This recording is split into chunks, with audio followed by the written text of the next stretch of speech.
যে এই যে ধরেন পয়লা বৈশাখ আসলে মোটিভ, চিত্রকলা, ভাস্কর্য নিয়ে এত ঝামেলা, তাহলে ধর্মের এই শব্দটার ভিতরে যে কুকুরটা আছে এটাকে তো আমি কোনোভাবে বাদ দিতে পারবো না। তাহলে ধর্ম নিলে কুকুর সহ নিতে হবে, আর নাহলে ধর্মটা আপনি নিতে পারবেন না, আপনাকে নতুন শব্দ বানাইতে হবে। যখনই কোনো উৎসব আসে বাঙালির জীবনে, তার সাথে সাথে একটা লাইন সব জায়গায় আমরা দেখি শুনি। ছোটবেলায় বাবা মারা বলতেন, আত্মীয় স্বজনরা বলতেন, আর এখন যখন সামাজিক যোগাযোগ মাধ্যমের সময়, তখন সামাজিক যোগাযোগ মাধ্যমেও এই লাইনটা আমরা সবাই খুব স্ট্যাটাস দিই নানা জায়গায়, ধর্ম যার যার, উৎসব সবার।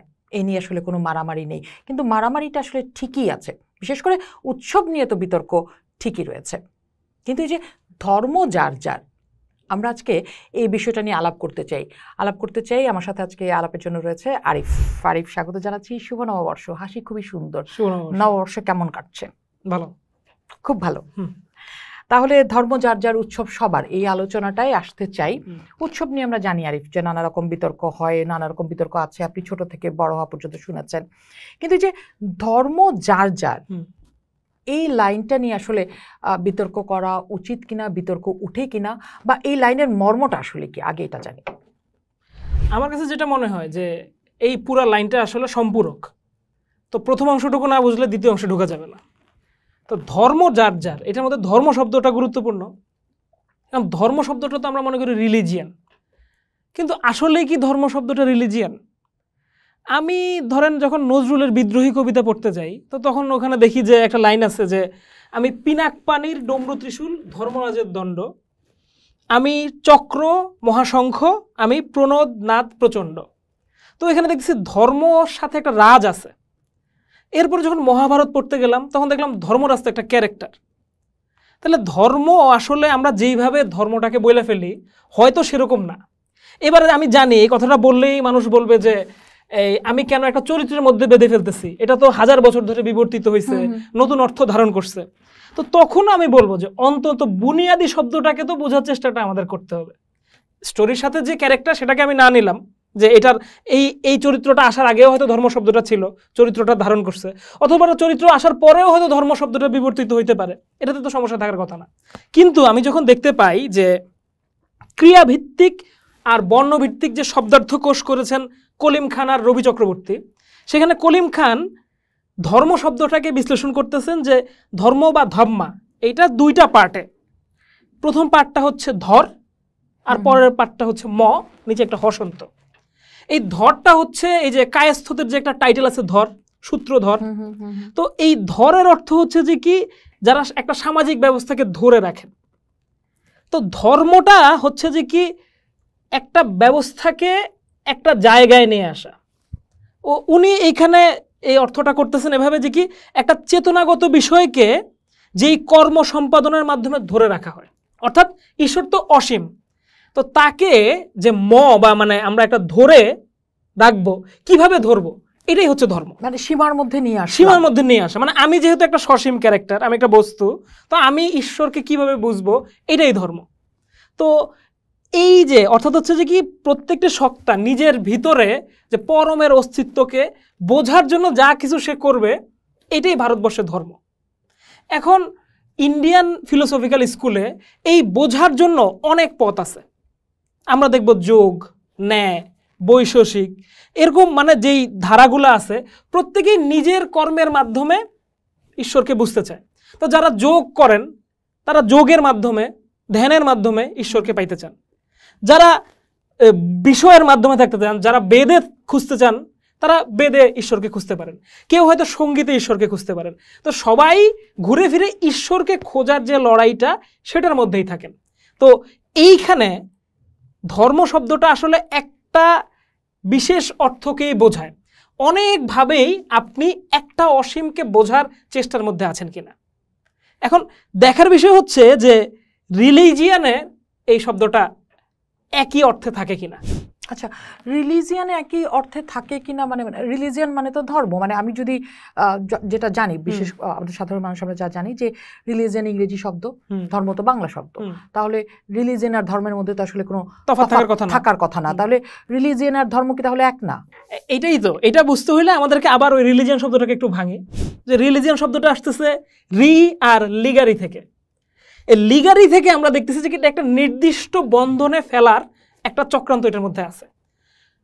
তো এই যে রিলিজিয়ান পপুলার হওয়ার সাথে ক্রুসেড পরবর্তী সময়ের যে ঔপনিবেশিক এনলাইটমেন্ট, এটার একটা সরাসরি যোগাযোগ আছে।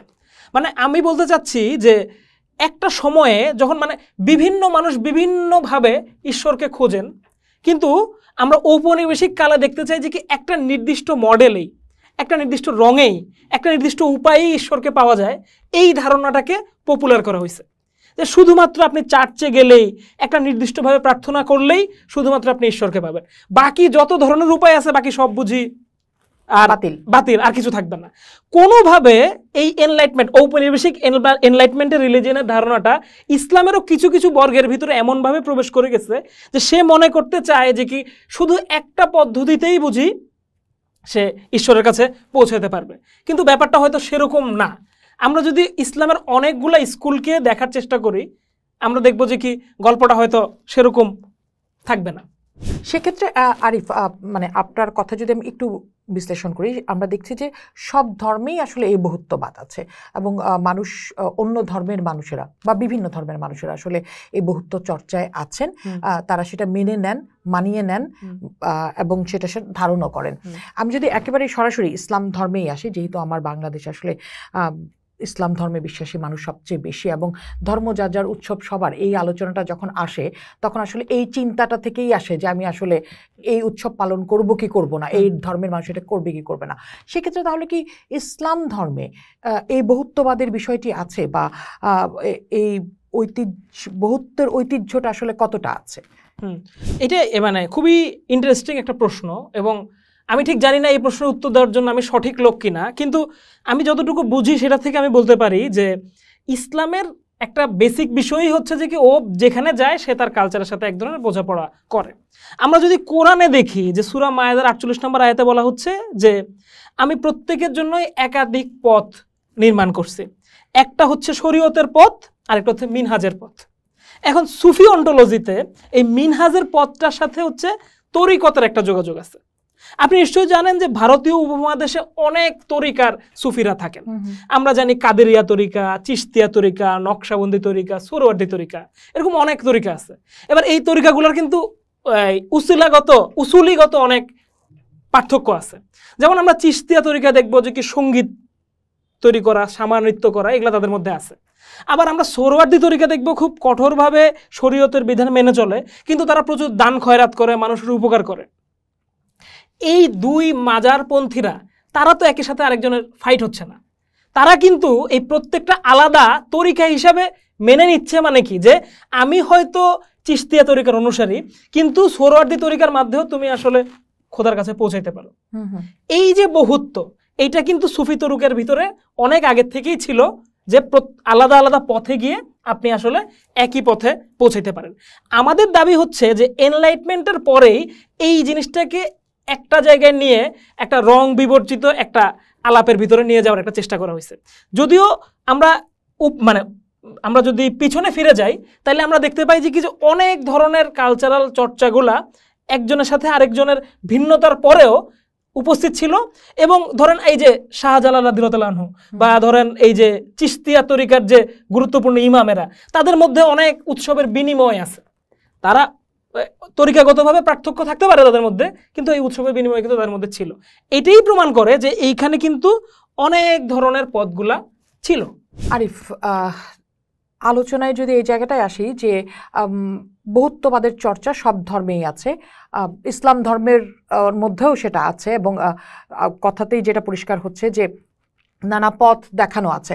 আমি কি নিব, কতটুকু নিব, কিভাবে নিব, সেটা আমি আমার জীবন চর্চা বোধ থেকে জানবো বা আমাকে এনলাইটমেন্টের মধ্য দিয়ে যেতে হবে, সেটা আমাকে শিখতে হবে, জানতে হবে। আমি যদি এখন যে চেষ্টাটা আমরা বিগত বেশ কয়েক বছর ধরে আমরা দেখি যে আমাদেরকে একটা পথে হাঁটানোর চেষ্টা করা হচ্ছে, আমি যদি আজকে এখন এই পর্যায়ে দাঁড়িয়ে আপনাকে জিজ্ঞেস করি যে তাহলে ধর্মের সমাধান কি, ধর্ম আমাকে কি বলছে উৎসব পালনের ক্ষেত্রে? এই ক্ষেত্রে আমি দেখবো যে ধরেন কোরআনে সূরা তোহার 20 নম্বর আয়াতে বলা হচ্ছে যে তোমরা ভয় করো না, আমি তোমাদের সাথে আছি, আমি তোমাদের সব কথা শুনি এবং দেখি। তো একজন মরমী মানুষ, একজন সাধক বা যার আসলে এমপ্যাথি আছে অন্যদের প্রতি, তারা আসলে জানে যে সবখানেই আসলে ঈশ্বরের নিয়ামত আছে। ঈশ্বরের ইচ্ছা সদিচ্ছা সবখানে বিরাজমান আছে। ফলে কেউ যদি ইষ্ট নাম জপ করে সে সেখানেও একটা গুডউইলকে দেখতে পায়। কেউ যখন বুদ্ধের বাণী শুনে সেখানেও সে একটা শুভ চিন্তাকে দেখতে পায়। তো এইটা আসলে দৃষ্টিভঙ্গি নির্মাণ করে দেয় আপনি আসলে কি দেখবেন কি দেখবেন না। এখন আমাদের অঞ্চলে ভারতীয় উপমহাদেশে যে সুবিধাটা হচ্ছে যে এই যে দেয়া নেয়ার বিষয়টা আজকে এসে খুব রিজিড লাগে না, যে মনে হয় বুঝি আসলে আমাদের কোনো যোগাযোগই ছিল না। ধরেন আমরা খুব বিখ্যাত একজন আউলিয়া নিজামুদ্দিন আউলিয়া, আমরা সবাই শুনছি যে দিল্লিতে নিজামুদ্দিন আউলিয়া এলো, কিন্তু এই নিজামুদ্দিন আউলিয়া যে হোলি উৎসব দ্বারা মারাত্মকভাবে প্রভাবিত ছিলেন এটা তো আমরা জানি না। উনি যে আসলে হিন্দু উৎসব, উনি সেই রং থেকে উৎসাহিত হয়ে তার মাজারে এই রঙের পোশাককে উৎসাহিত করলেন। উনি কালচারের কিন্তু পৌত্তলিকতাটাকে নিলেন না, কিন্তু একটা অংশকে কিন্তু নিলেন। আবার ধরেন আমরা দেখি সাই বাবা, যে হিন্দুদের একজন গুরুত্বপূর্ণ সাধু, উনি ইসলাম সম্পর্কে এত বেশি আগ্রহী হয়ে উঠতেছেন যে উনি হজ করতে চলে যাচ্ছেন। আবার আমরা দেখি যে এই যে শাহজাদা দারা শিকো, তো তার ভাই যখন তাকে মৃত্যুদণ্ড দিল, দারা শিকো মৃত্যুর আগের রাতে তার পুত্রের সাথে জেলখানায় পুত্রকে পরামর্শ দিয়ে গেলেন যে যদি আল্লাহ তোমাকে সুযোগ দেয় তাইলে উপনিষদ অবশ্যই পড়বা। আবার ধরেন গুরু নানক, আমরা জানি শিখ ধর্মের প্রবর্তক, তো গুরু নানকের কাছে যে কিতাবটা আসছে আসমানি কিতাব বা তারা যেটা মনে করে তাদের গ্রন্থ সাহেব, এই গ্রন্থ সাহেবে ইসলামের রিপ্রেজেন্টেশনটা কি? আমি একটা কোট দেখাই আপনাকে, যে মানে ঈশ্বর নানককে বলতেছেন যে হে নানক, নিজেকে মুসলমান দাবি করা সহজ কাজ না। যদি কেউ সত্যিকার অর্থেই নিজের অহংকারকে সমর্পণ করতে পারে কেবল তখনই তাকে মুসলমান বলা যাবে। একজন সত্যিকারে মুসলমান হতে হলে প্রথমে নবীর সুন্দরতম দিনকে আস্বাদন করতে হবে মিশ্রির মতো, তারপর নিজের সমস্ত ব্যক্তিগত গৌরব আর সমস্ত অহংকারকে মুছে ফেলতে হবে অন্তর থেকে। হযরত মুহাম্মদের একজন সত্যিকারের অনুসারী হতে হলে তোমাকে মৃত্যু ও জীবনের মোহকে ত্যাগ করে তাকে অন্তর দিয়ে ভালোবাসতে পারতে হবে। যদি কেউ নিজেকে ঈশ্বরের কাছে সম্পূর্ণরূপে সমর্পণ করতে পারে এবং সৃষ্টিকর্তার কাছে রিক্ত এবং শূন্য অবস্থায় আত্মসমর্পণ করতে পারে, কেবল তখনই তাকে একজন মুসলমান বলা যাবে। তো আমরা কিন্তু তিনি আবার শিখ ধর্মের প্রবর্তক, তিনি তো কোনোভাবে মুসলমান না। তো কিভাবে তার কাছে ইসলাম সম্পর্কে এই এসেন্স আসতেছে? এইটা তো অথরিটির বিষয়।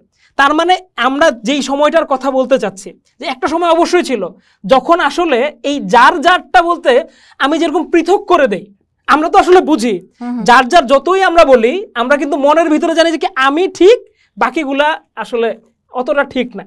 এই যার যার, এইটাই তো যার যারের সমস্যা, অথবা যার ক্ষমতা বেশি, যে পাওয়ারফুল, যেভাবেই আপনি দেখতে চান। কিন্তু এখন আমরা দেখতে পাচ্ছি কি যে এই যার যারটা হয়তো সবসময় সেরকম ছিল না, এইখানে একটা রেসিপ্রিকেটরি যার যার ছিল, যে সবাই মিলেই আমরা আসলে সেই পরমরেই খুঁজতে যাচ্ছি, বিভিন্ন পথে খুঁজতেছি। তাইলে আজকে এসে যখন আমরা যার যার বলি, এই যার যারের মধ্যে আমার যারটা কি একটু বেশি যার আর তার যারটা একটু কম যার, তখনই আসলে উৎসবটা আর সবার হয়ে উঠতে পারে না। সেক্ষেত্রে তাহলে মানে আমি যদি পুরো আলোচনাটা একটু শেষ করে নিয়ে আসতে চাই, সেটা হচ্ছে তাহলে এখন উৎসবের কি হবে? মানে এই উৎসবটা কি সবার হবে নাকি যার যার থাকবে?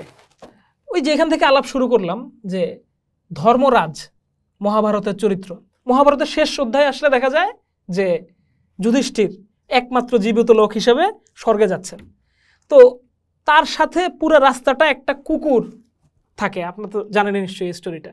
তো এই কুকুরটা ছিল ধর্ম, কুকুরের রূপ ধারণ করে তার সাথে সাথে ছিল একটা পরীক্ষাও ছিল তার।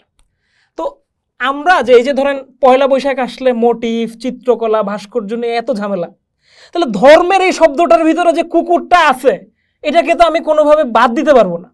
তাহলে ধর্ম নিলে কুকুর সহ নিতে হবে, আর নাহলে ধর্মটা আপনি নিতে পারবেন না, আপনাকে নতুন শব্দ বানাইতে হবে। তাহলে আপনি যদি আজকে অক্ষরবাদী দাবি করেন নিজেরে, তাহলে অক্ষরের উৎসে তো যাইতে হবে। তাহলে আপনার এই ধরেও যাইতে হবে, সূত্রধরের ধর, আবার ধর্মরাজের কুকুরেও আপনার যাইতে হবে। তাইলে আপনার হাতে আসলে উপায়টা কি? উপায়টা হইতেছে যে কি সেই জায়গায় ফেরত যাওয়া, যেই জায়গায় গেলে দেখা যায় যে কি আমাদের মধ্যে আসলে ঈশ্বর আমাদের কাছাকাছি আছে।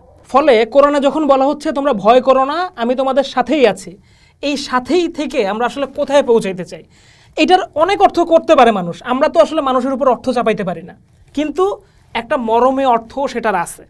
সেই মরমী অর্থটা আমাদের সবাইকে আসলে ওই এক ঈশ্বরের কাছে ফিরায় নিতে চায়। ওই এক ঈশ্বরের কাছে যখন আমরা যাইতে পারবো তখন আসলে যার যারগুলা একে আইসা মিলে, একই আইসা যখন মিলে তখন আমরা নিজামুদ্দিন আউলিয়ার মতো হোলিটাকে উদযাপন করতে পারবো, সাই বাবার মতো হজেও যেতে পারবো। আরিফ, সেটা হচ্ছে যে এই যে আমরা যেতে পারি না, আমরা যেতে চাই, সাধারণ মানুষ তো যেতে চাই, কিন্তু এই যে যেতে দেয় না, সেটা কারা দেয় না, কেন দেয় না, কিভাবে আটকাবে, মানে কেন আটকানো হয়, কার এত শক্তি? এটা তো বড় আলাপ, এটা তো আজকের একদিনে শেষ করা যাবে না। এই আলাপ আমি শেষ করতেই চাই। দর্শক, আপনাদেরকে অনেক ধন্যবাদ আমাদের সাথে থাকার জন্য। এই আলাপ আমি শেষ করতে চাই, কিন্তু আরিফের সাথে তর্ক থেকে যাচ্ছে, কারা আটকায় আমাদেরকে অথবা কেন আটকায়, সেই আলাপ শেষ করতে হবে। এটা তো ক্ষমতা, এটা তো ক্ষমতার সাথে, যে ক্ষমতা কার হাতে আছে বা এই ক্ষমতায়নটারে আমি আসলে খুব সহজ ক্ষমতায়